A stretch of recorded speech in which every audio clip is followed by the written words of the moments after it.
जय श्री कृष्ण मित्रों। आज हम जानेंगे कि जो लोग अच्छे होते हैं उनके साथ हमेशा बुरा ही क्यों होता है। लोग हमेशा सोचते रहते हैं कि आज तक हमने कोई बुरा कर्म नहीं किया, फिर मेरे साथ ऐसा बुरा क्यों। चलिए जानते हैं आखिर ऐसा क्यों होता है। अगर आपके साथ बुरा हो रहा है तो इसका कौन जिम्मेदार है, स्वयं आप या वे लोग जिन्होंने आपके साथ बुरा किया। दोस्तों, इस चैनल को सब्सक्राइब करें और बेल आइकन को दबा दें ताकि हमारी वीडियो आप तक सबसे पहले पहुंच सके। दोस्तों, हम सभी के जीवन में यह जरूर हुआ होगा कि बिना किसी का गलत सोचे या करे हमें कई दुखों का सामना करना पड़ा। अगर हम इसे विज्ञान की दृष्टि से देखें तो विज्ञान भी यही कहता है, हर क्रिया की प्रतिक्रिया अवश्य होती है। और उसी प्रकार कर्मों की भी, जैसा हम सोचते हैं, जिस तरह के कर्म करते हैं, जिस तरह के विचार रखते हैं, उसे यह निर्धारित होता है कि हमारे साथ क्या होगा। हमें हमारे अच्छे या बुरे कर्मों का फल मिलेगा अवश्य। इसी को हम कर्म बंधन बोलते हैं। और अगर हम दूसरी तरफ समझे तो यदि हम कोई भी कार्य करते हैं तो उससे जो भी ऊर्जा उत्पन्न होती है, यह ऊर्जा कैसी है, सकारात्मक है या नकारात्मक है, यह उस कार्य पर निर्भर करती है। और हम जानते हैं कि ऊर्जा को ना बनाया जा सकता है और ना ही नष्ट किया जा सकता है। यदि हम कोई नकारात्मक कार्य करते हैं तो उस नकारात्मक कार्य से निकली हुई ऊर्जा हमें वापस जरूर मिलेगी, जो हमारे जीवन पर नकारात्मक प्रभाव ही डालेगी। कभी कभी तो हमें हमारे पूर्व जन्मों के कर्मों का फल मिल रहा होता है। जैसे कुछ लोग जन्म से ही विकलांग होते हैं। यदि किसी ने अच्छे कर्म किए तो उसका जन्म अच्छे परिवार में हो सकता है। इसके लिए भगवान श्री कृष्ण गीता में कहते हैं कि कल्याण कार्यों में लगे व्यक्ति का कभी विनाश नहीं होता है, भलाई करने वाला कभी बुराई से पराजित नहीं होता।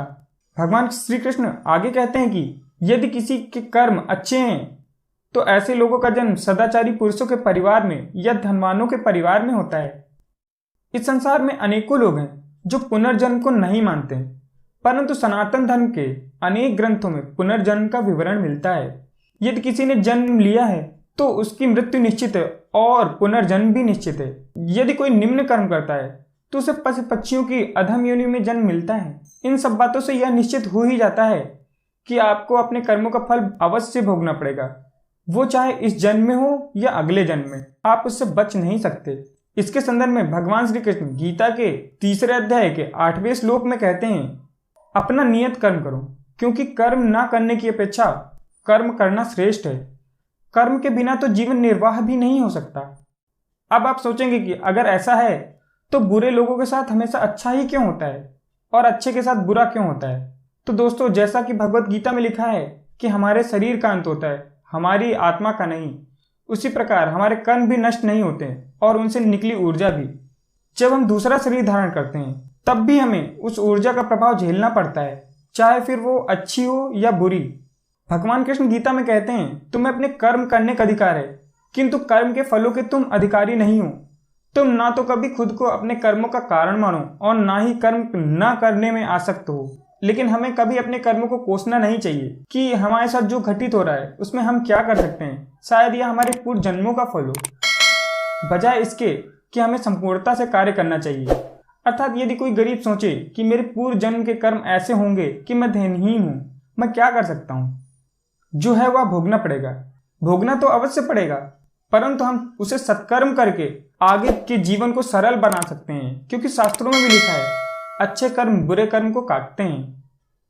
यह शरीर प्रकृति के देन है।